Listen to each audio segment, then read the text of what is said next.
राधे राधे। हरे कृष्णा। आप सभी का दिन शुभ हो। आज दिनांक है 20 दिसंबर, दिन है शनिवार। आज है पौष मास के शुक्ल पक्ष की प्रतिपदा और द्वितीया तिथि। प्रतिपदा तिथि आज सुबह 9:26 पर समाप्त होगी। इसके बाद द्वितीय तिथि का प्रारंभ हो जाएगा। आज पूर्वाष्टा नक्षत्र सुबह 5:50 पर रहेगा। इसके बाद उत्तराष्टा नक्षत्र प्रारंभ होगा। आज व्याधात योग सुबह 8:14 तक रहेगा। उसके बाद हर्ष्यण योग प्रारंभ हो जाएगा। आज ब्रह्म मुहूर्त सुबह 5:31 से लेकर 6:20 तक रहेगा। सूर्योदय होगा सुबह 7:07 पर और सूर्यास्त का समय रहेगा 5:42 पर। राहु काल का समय रहेगा सुबह 9:18 से लेकर 10:38 तक। और दोस्तों, हम आज प्रतिदिन की तरह आज भी आपको अध्याय सुनाएंगे। तो अध्याय में आज मैं आपको शनिवार की कथा सुनाने वाला हूँ। उसके बाद हर दिन की तरह हम सुनेंगे सीता माता के नित्यनेम की पावन कथा। ठीक है, चलिए पहले शनिवार की कथा स्टार्ट कर देते हैं। शनिदेव में न्याय के देवता है। शनिवार का दिन शनिदेव को प्रसन्न करने के लिए विशेष महत्व का दिन है। शनिदेव की टीन की चादर की बनी मूर्ति की पूजा की जाती है। घर अथवा मंदिर के अपेक्षा पीपल तथा समी वृक्ष के नीचे मूर्ति रखकर पूजा करने का अधिक लाभदायक रहता है। शनिदेव के व्रत की विधि। इस व्रत को शुक्ल पक्ष के प्रथम शनिवार से आरंभ करो। व्रत 51 या 31 करने चाहिए। व्रत के दिन काला वस्त्र धारण करके बीज पत्र ओम प्राप्री प्रोस शनेश्वराय नमः की 19 या 3 माला का जाप करें। फिर एक बर्तन में शुद्ध जल, काले तिल, काले फूल या लविंग जो लौंग आती है, गंगा जल तथा शक्कर, थोड़ा दूध डालकर पश्चिम की ओर मुंह करके पीपल के वृक्ष की जड़ में डाल दे। भोजन में उड़द के आटे का बना पदार्थ, पंजरी, कुछ तेल से पका हुआ पदार्थ कुत्ते व गरीब को भी दे तथा तेल पकव वस्तु के साथ केला व अन्य फल स्वयं प्रयोग में लाना चाहिए। यही पदार्थ दान भी करे। शनिवार के व्रत के दिन अपने मस्तक पर काला तिलक करें। शनिदेव की प्रतिमा अथवा शनि ग्रह के यंत्र को स्वर्ण पात्र, रजत पात्र, ताम्र पत्र अथवा भोज पत्र पर अंकित करके इसकी विधिवत षोडशोपचार से पूजा आराधना करके यथाशक्ति शनिदेव के मंत्र का जाप करना चाहिए।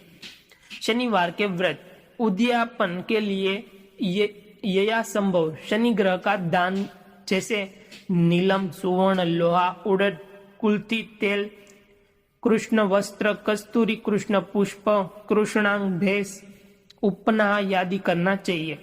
शनि ग्रह से संबंधित दान के लिए महात्म्य का समय सर्वश्रेष्ठ होता है। यह दान ब्राह्मण के स्थान पर भंडारी को मध्याह्न के 12 बजे दिया जाता है।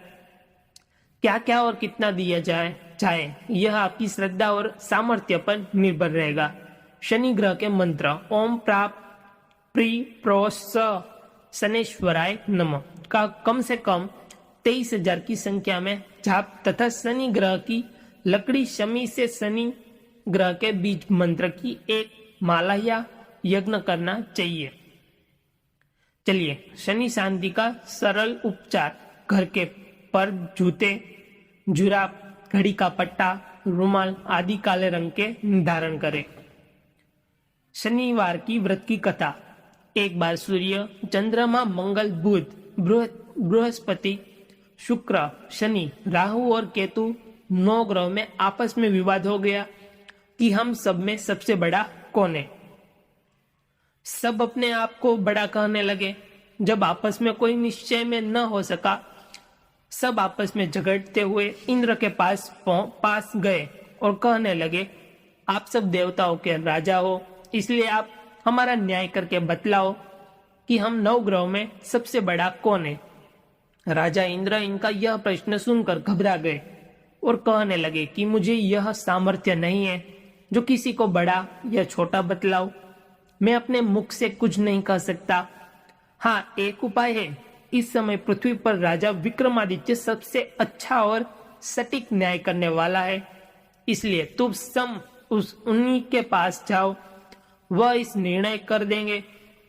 इंद्र की यह वचन सुनकर सब ग्रह देवता भूलोक में राजा विक्रमादित्य की सभा में आकर उपस्थित हुए। अपना प्रश्न राजा के सामने रखा। राजा विक्रमादित्य ने उनकी बात सुनकर बड़ी चिंता में पड़ गए कि मैं अपने मुख से किसी को बड़ा और किसी को छोटा बतलाऊं। जिसको छोटा बतलाऊं वही क्रोध करेगा। उनका झगड़ा निपटाने के लिए राजा ने एक उपाय सोचा। उन्होंने सोने, चांदी, कांसा, पित्तल, शीश, रागा, जस्ता, अभक्र और लोह के धातुओं के आसन बनवाए। अब आसनों के क्रम से जैसे सोना सबसे आगे और लोहा सबसे पीछे रहेगा। इसके पश्चात राजा ने सब ग्रहों से कहा कि आप सब अपने अपने आसनों पर बैठिए। जिसका आसन सबसे आगे वह सबसे बड़ा, जिसका आसन सबसे पीछे वह सबसे छोटा जानिए। क्योंकि लोहा सबसे पीछे था तो वह शनिदेव का आसन था। इसीलिए शनिदेव ने समझ लिया कि राजा ने मुझको सबसे छोटा बताया है। इस पर शनिदेव को बड़ा क्रोध आया और कहा कि राजा, तू मेरे पराक्रम को नहीं जानता। सूर्य एक राशि पर 1 महीने, चंद्रमा 2.25 महीने 2.25 दिन, मंगल 1.5 महीना, बृहस्पति 13 महीने, बुध और शुक्र 1-1 महीना, राहु और केतु दोनों उल्टे चलते हुए केवल 28 महीने एक राशि पर रहते हैं। परंतु मैं एक राशि 2.5 अथवा 7.5 तक रहता हूँ। बड़े बड़े देवताओं को भी मैंने भीषण दुख दिया है। राजन सुनो, राम जी को 7.5 आई और वनवास हो गया। रावण पर आई तो राम और लक्ष्मण ने लंका पर चढ़ाई कर दी, रावण के कुल का नाश कर दिया। हे राजा, तुम अब सावधान रहना। राजा ने कहा, जो कुछ भाग्य में है देखा जाएगा। उसके बाद अन्य ग्रह तो प्रसन्नता के साथ चले गए परंतु शनिदेव तो वहां से बड़े ही क्रोध से सिधारे। कुछ काल व्यतीत होने पर राजा को 7.5 की दिशा आई। शनिदेव घोड़ों के सौदागर बनकर उनके ही सुंदर घोड़ों के सहित राजा की राजधानी में आए। जब राजा ने सौदागर के आने की खबर सुनी तो अपने अश्वपाल को अच्छे अच्छे घोड़े खरीदने की आज्ञा दी। अश्वपाल ऐसी अच्छी नस्ल के घोड़े देखकर और उनका मूल्य सुनकर चकित रह गया। तुरंत ही राजा को खबर दी। राजा उन घोड़ों को देखकर एक अच्छा सा घोड़ा चुनकर उस पर सवारी के लिए चढ़ा। राजा के घोड़े की पीठ पर चढ़ते ही थोड़ा जोर से भागा। घोड़ा बहुत दूर एक बड़े जंगल में जाकर और राजा को छोड़कर अदृश्य हो गया। इसके बाद राजा अकेला जंगल में भटकता फिरता रहा। फिर देर के पश्चात राजा ने भूख और प्यास से दुखी होकर भटकते भटकते ग्वाले को देखा। ग्वाला ने राजा को प्यास से व्याकुल देखकर पानी पिलाया। राजा की उंगली में एक अंगूठी थी, वह उसने निकालकर प्रसन्नता के साथ ग्वाले को दे दी और शहर की ओर चल दिया।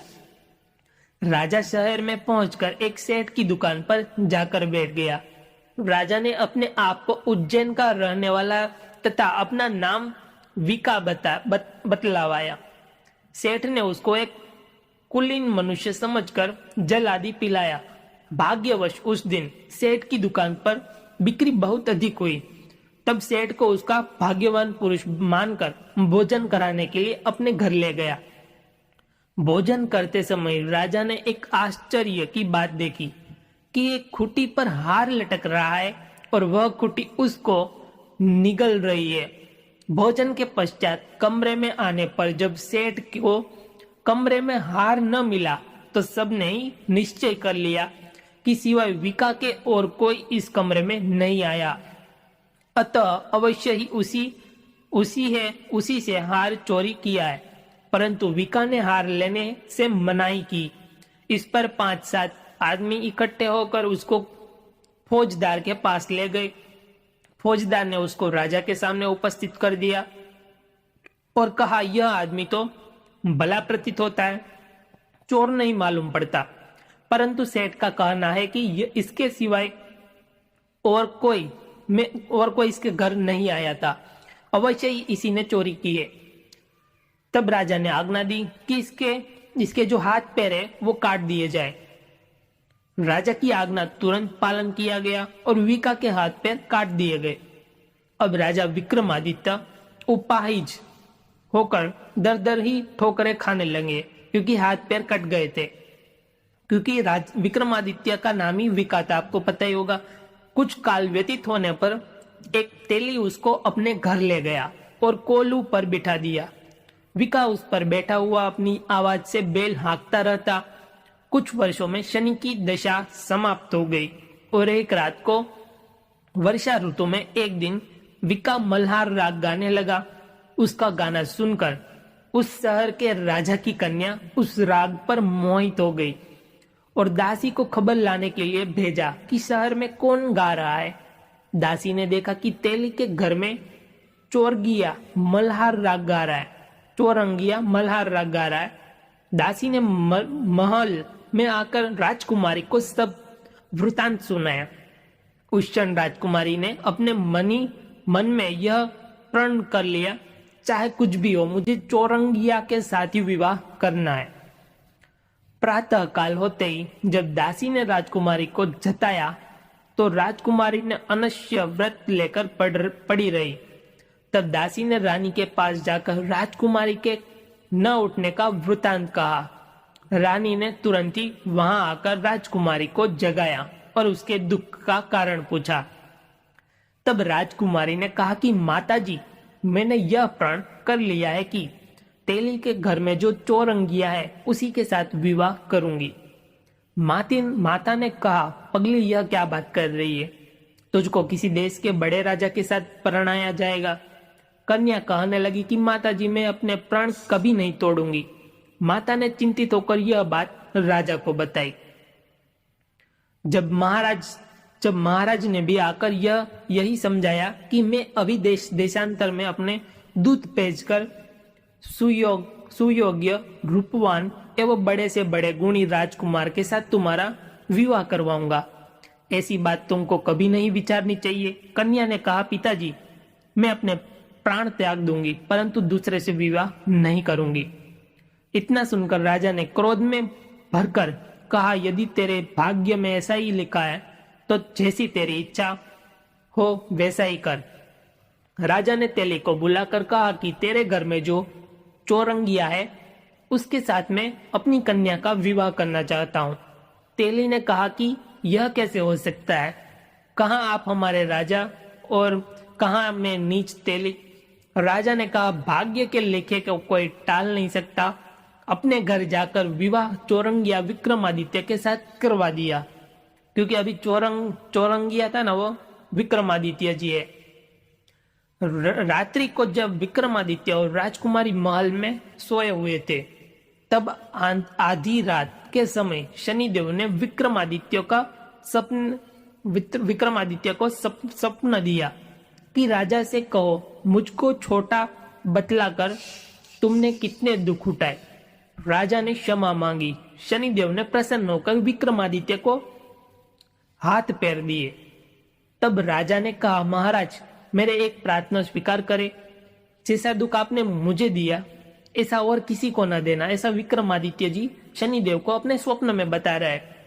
शनिदेव ने कहा, तुम्हारी यह प्रार्थना स्वीकार है। जो मनुष्य मेरी कथा सुनेगा या कहेगा, उसको मेरी दशा में कभी किसी प्रकार का दुख नहीं होगा, और जो नित्य यही मेरा ध्यान करेगा या चींटियों को आटा डालेगा, उसके सब मनोरथ पूर्ण होंगे। इतना कहकर शनिदेव अपने धाम को चले गए। जब राजकुमारी की आंख खुली और उसने राजा की हाथ पांव देखे तो वह आश्चर्यचकित रह गई। राजा ने अपनी पत्नी से अपना समस्त हाल कहा कि मैं उज्जैन का राजा विक्रमादित्य हूं। यह बात सुनकर राजकुमारी अत्यंत प्रसन्न हुई। प्रातःकाल राजकुमारी से उसकी सखियों ने पूछा तो उसने अपनी पति का समस्त वृतांत कहा सुनाया।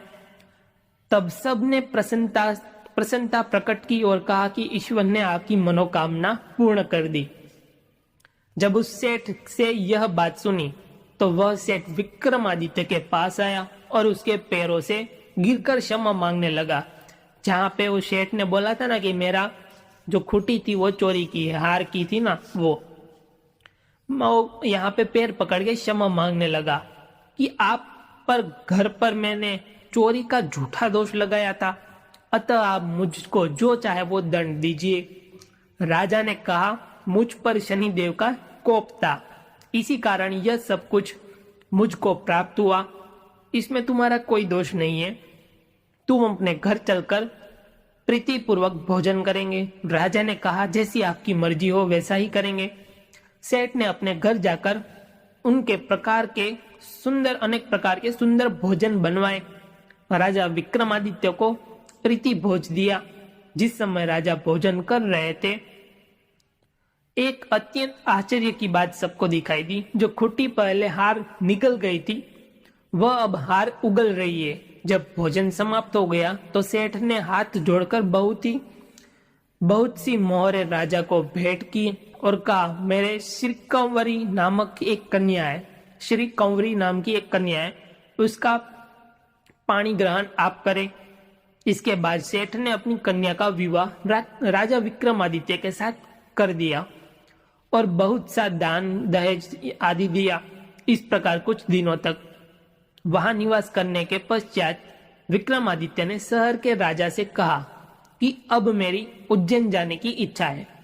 फिर कुछ दिन बाद विदा लेकर राजकुमारी मन भावनी सेठ की कन्या श्री कौरी तथा दोनों जगह से दहेज में प्राप्त अनेक दासों दासियां रथों और पालकियों सहित विक्रमादित्य उज्जैन की तरफ चले। जब शहर के निकट पहुंचे और पूर्ववासियों ने राजा के आने का संवाद सुना, समस्त उज्जैन की प्रजा अगवानी के लिए आई। बड़ी प्रसन्नता से राजा अपने महल में पधारे। सारे शहर में बड़ा भारी महोत्सव मनाया गया। रात्रि को दीप माला की गई। दूसरे दिन राजा ने शहर में यह मुनादी करा दी कि शनीश्वर देवता सब ग्रहों के सर्वोपरि है। मैंने इनको छोटा बतलाया, इससे मुझको भीषण दुख प्राप्त हुआ। इस कारण सारे शहर में सदा शनीश्वर की पूजा और कथा होने लगी और प्रजा अनेक प्रकार के सुख भोगते रही। जो कोई शनीश्वर की इस कथा को पढ़ता अथवा सुनता है, शनिदेव की कृपा उसके ऊपर बनी रहती है, दुख दूर हो जाते हैं। शनिदेव की कथा को व्रत के दिन अवश्य पढ़ना चाहिए। ओम शांति, ओम शांति, ओम शांति। तो आइए दोस्तों, सीता माता के नित्य की कहानी सुन लेते हैं, क्योंकि हमारे ऐसे बहुत सारे श्रोता है जो प्रतिदिन नित्य की कथा सुनने आ रहे हैं। इस कहानी को सीता माता कहती थी और प्रभु श्री राम सुना करते थे। एक दिन श्री राम भगवान को किसी काम के लिए बाहर जाना पड़ा, तो सीता माता कहने लगी कि भगवान, मेरा तो 12 वर्ष का नित्य है, अब आप बाहर जाएंगे तो मैं अपनी कहानी किसे सुनाऊंगी। तब श्री राम ने कहा कि सीते, आप कुएं की पाल पर जाकर बैठ जाना और वहां पर जो भी औरत पानी भरने आएंगी उन्हें अपनी कहानी सुना दिया करना। सीता माता कुएं की पाल पर जाकर बैठ गई। तभी एक स्त्री आई। उसने रेशम की जरी की साड़ी पहन रखी थी और सोने का घड़ा ले रखा था। सीता माता ने उसे देखकर कहने लगी, बहन, मेरा 12 वर्ष का नित्य सुन लो। पर वह स्त्री बोली कि मैं तो तुम्हारा नित्य सुनूंगी तो मुझे तो घर जाने में देर हो जाएगी और मेरी सास मुझसे झगड़ा करेंगी। इसलिए उसने कहानी नहीं सुनी और अपने घर चली गई। लेकिन उसके घर जाते ही उसकी जो रेशम की जरी वाली साड़ी थी वो फट गई। सोने का घड़ा मिट्टी का घड़ा में बदल गया। सासू ने देखा तो पूछा, अरे बहू, यह किसका दोष अपने सिर लेकर आ गई हो? बहू बोली, माँ जी, कुएं पर एक औरत बैठी थी। उसने अपनी कहानी सुनने के लिए कहा, लेकिन मैंने नहीं सुनी। शायद उसी का यह फल मुझे मिला है। बहू बहू की यह बात सुनकर अगले दिन वही साड़ी और वही घड़ा लेकर सास कुएं की पाल पर गई। सास को वहीं पर सीता माता बैठी हुई मिली, तो माता सीता ने कहा, बहन, मेरी कहानी सुन लीजिए। सासू बोली, एक बार छोड़, मैं तो 4 बार कहानी सुन लूंगी।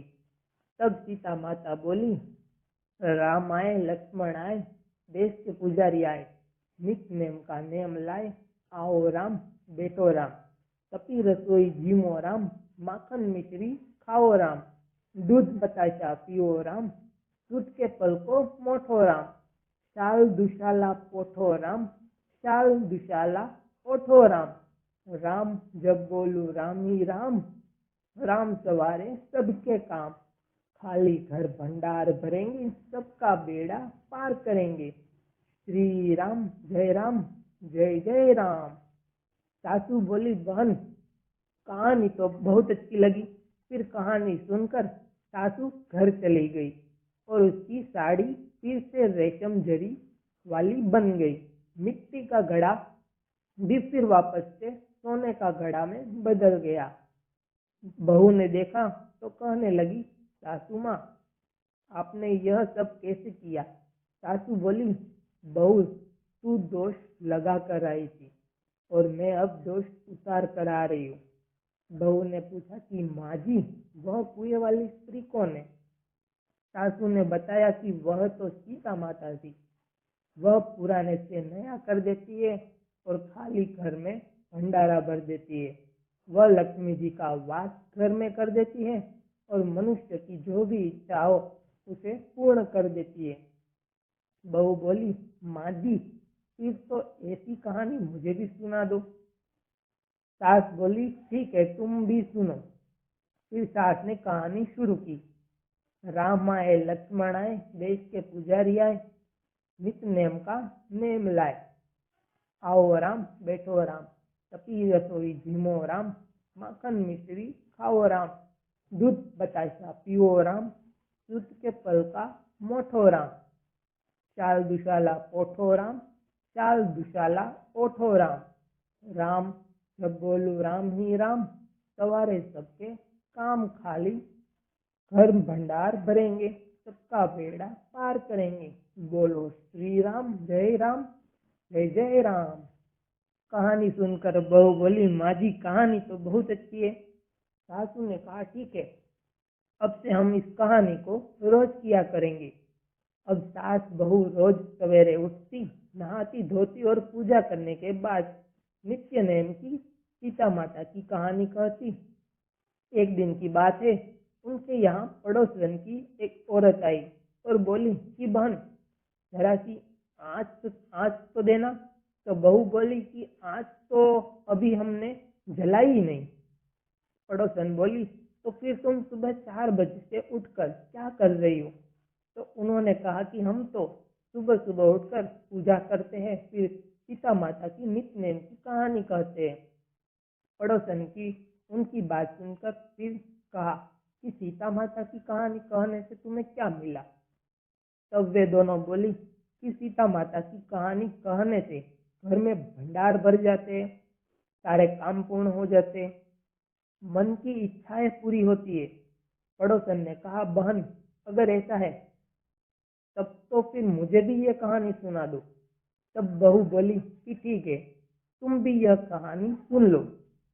राम आए, लक्ष्मण आए, देश के पुजारी आए, नित नेम का नेम लाए, आओ राम, बैठो राम, तपी रसोई जीमो राम, माखन मिश्री खाओ राम, दूध बताशा पियो राम, दूध के पल का मोठो राम, शाल दुशाला पोठो राम, शाल दुशाला ओढ़ो राम, जब बोलू राम ही राम, सवारे सबके काम खाली, घर भंडार भरेंगे, सबका बेड़ा पार करेंगे, श्री राम जय जय राम।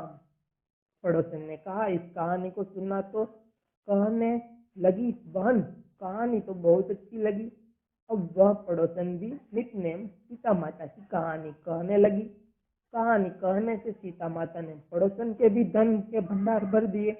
देखते ही देखते अब तो पूरे मोहल्ले में नितनेम की कथा चल पड़ी और हर किसी के मनोकामना पूर्ण होने लगी। है सीता माता, जैसे आपने उन सभी के भंडार भरे, वैसे ही हमारे भी भरना। कहानी कहने वाले, सुनने वाले और हुकार भरने वाले सबके भरना। सभी प्रेम से बोलिए, सीता माता की जय। श्री सूर्य चालीसा दोहा। श्री रवि हरत हो घोरतम, अगणित किरण पसारी, वंदन करूं तब चरण में, अर्घ्य देव जलधारी। संकल सृष्टि के स्वामी हो, सचराचर के नाथ, निस्दिन हो तुमसे ही, होत संध्या प्रभात। चौपाई। जय भगवान सूर्य तपहारी, जय खगेश दिनकर शुभकारी। तुम हो सृष्टि के नेत्र स्वरूपा, त्रिगुणधारी त्रेय वेद स्वरूपा।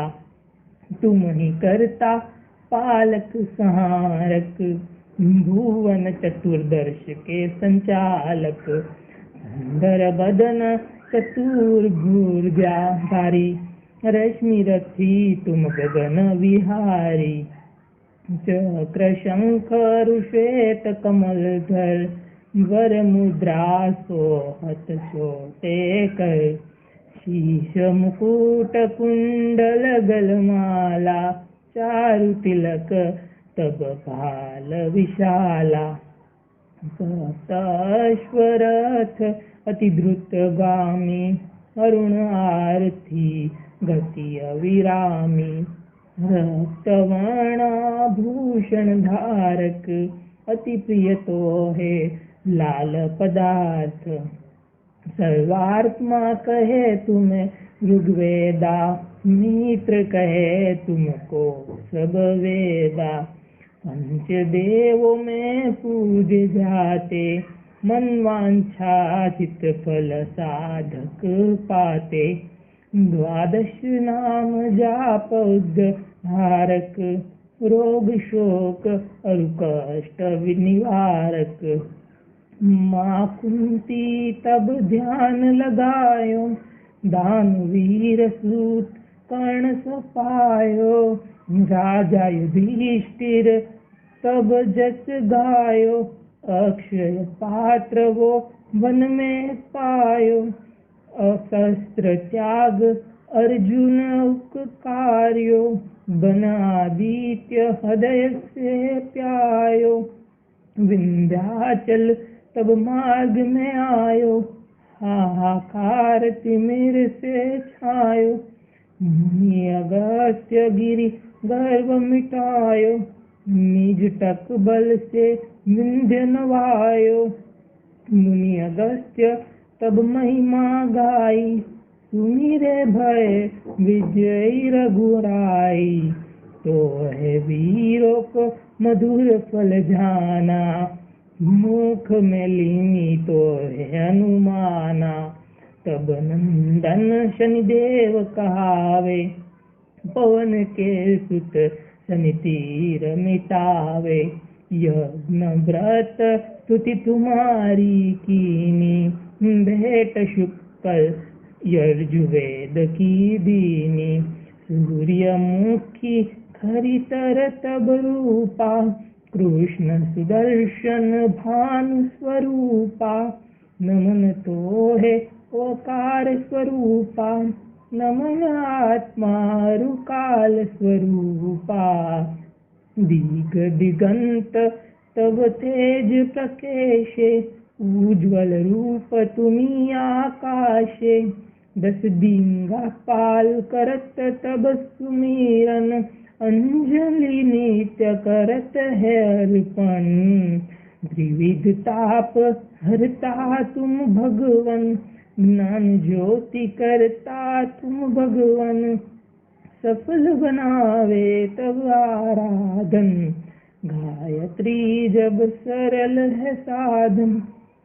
संध्या त्रिकाल कर जो कोई, पावे कृपा सदा तब वही। चिंत शांति सूर्याष्टक देव, व्याधि अपाधि सब हर लेवे। अष्टदल कमल यंत्र शुभकारी, पूजा उपासन तब सुखकारी। माघ मास शुद्ध सप्तमी पावन, आरंभ हो तब शुभ व्रत पालन। भानु सप्तमी मंगलकारी, भक्तिदायिनी दोषणहारी। रविवासर जो तुमको ध्यावे, पुत्रादिक सुख वैभव पावे। पाप रूपी पर्वत के विनाशी, ब्रज रूप तुम हो विनाशी। राहुआन तब ग्रास बनावे, ग्रहण सूर्य तो को लग जावे।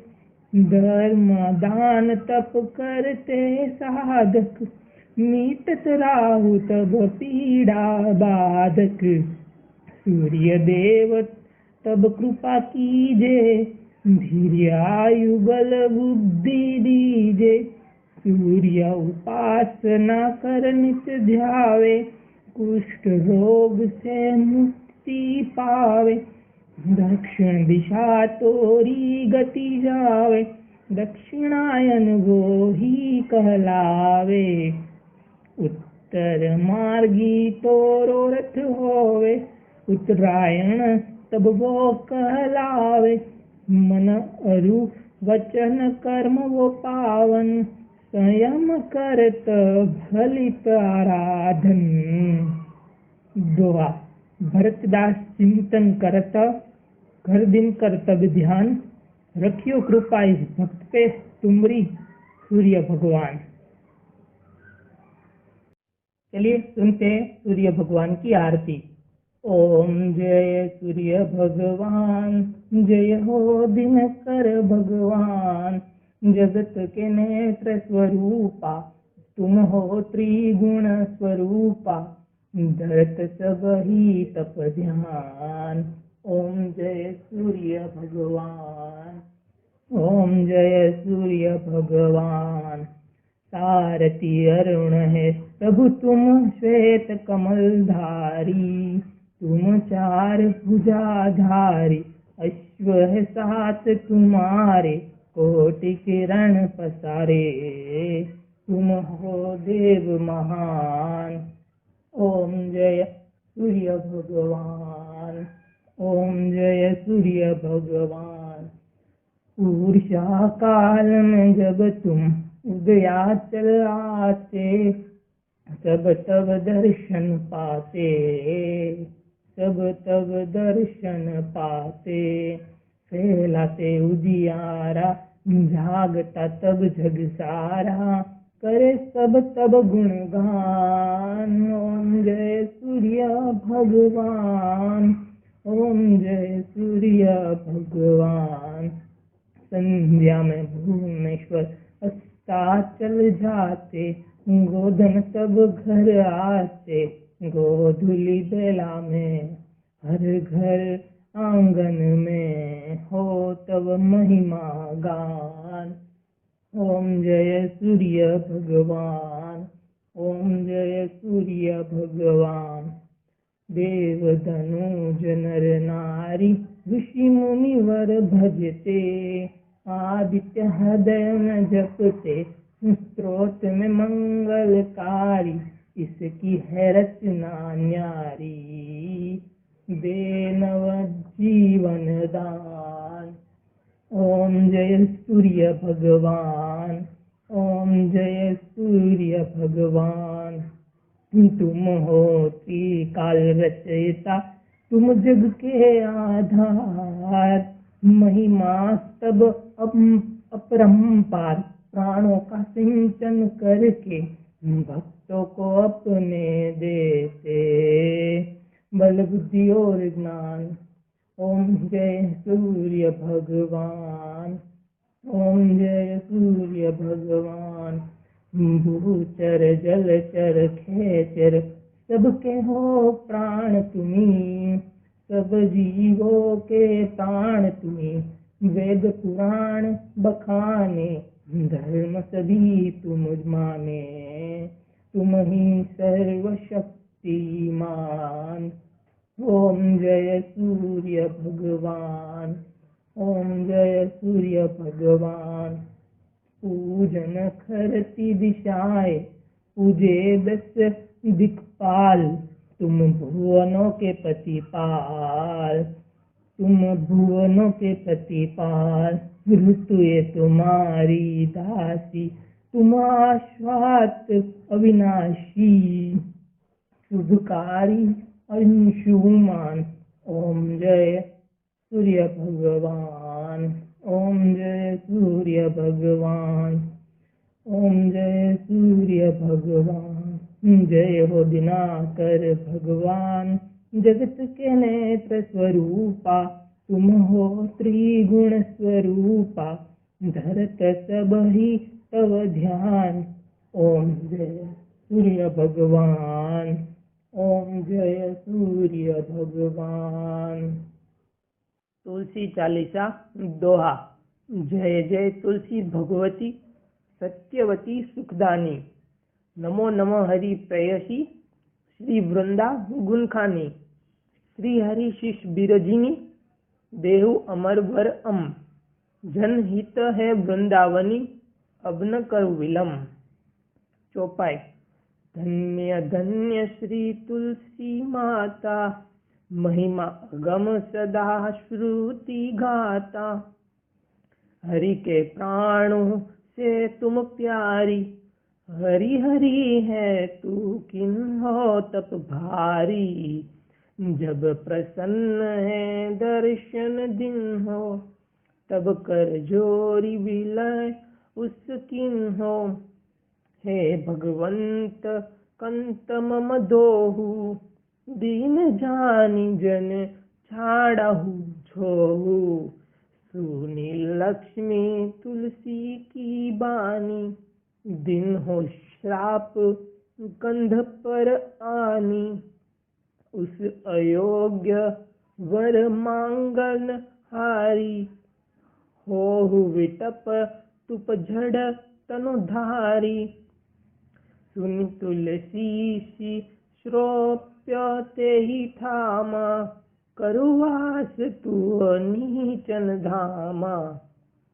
दियो वचन हरि तब तत्काला, सुनो सुमुखी जन ही हो बिहाला। समय पाई व्योरो पाति तोरा, पूजियो आस वचन सत मोरा।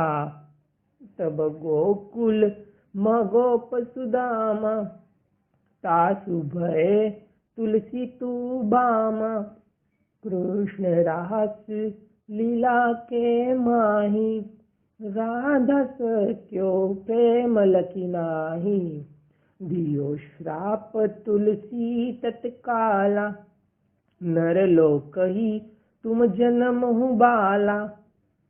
योगोप वह दानव राजा, सडंख चुंड नामक शिर ताजा। तुलसी भई तासु की नारी, परम सती गुण स्वरूप रूप अंगारी। अस दे कल्प बित झप गऊ, कल्प तृतीय जन्म तब भऊ। वृंदा नाम भयो तुलसी को, असुर जलंधर नाम पति को। करियति द्रंद अतुल बलधामा, लीन्हा शंकर से संग्राम। जब निज सैन्य सहित शिव हारे, मरहि न तब हर हरि पुकारे। पतिव्रता वृंदा थी नारी, को न सके पति ही सहारी। तब जलंधर ही भेष बनाई, वृंदा किंग हरि पहुँच्यो जाई।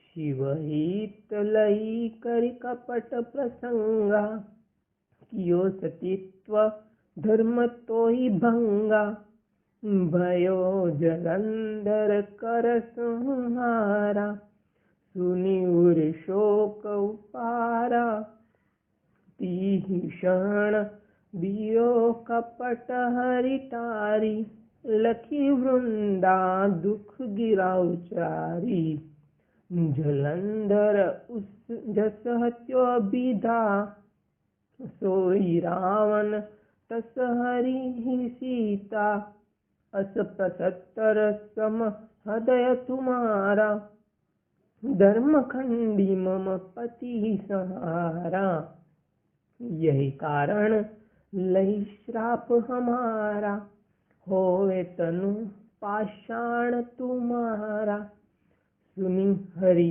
तुरहित वचन उचारे, दियो श्राप बिना विचारे, लक्ष्यो न निज कर तुति पति को, छलन च्योह जब पार्वती को, जडमंती तू उस हो झंड रूपा, जग मह तुलसी विटप अनुपा, धव्य रूप हम शालिग्राम, नंदी नदी गंडकी बीच ललामा, जो तुलसी दल हम ही चढ़ी है, सब सुख भोगी परम पद पये, बिनु तुलसी हरि जलत शरीरा, अतिशय उठत शीश उर्पीरा, जो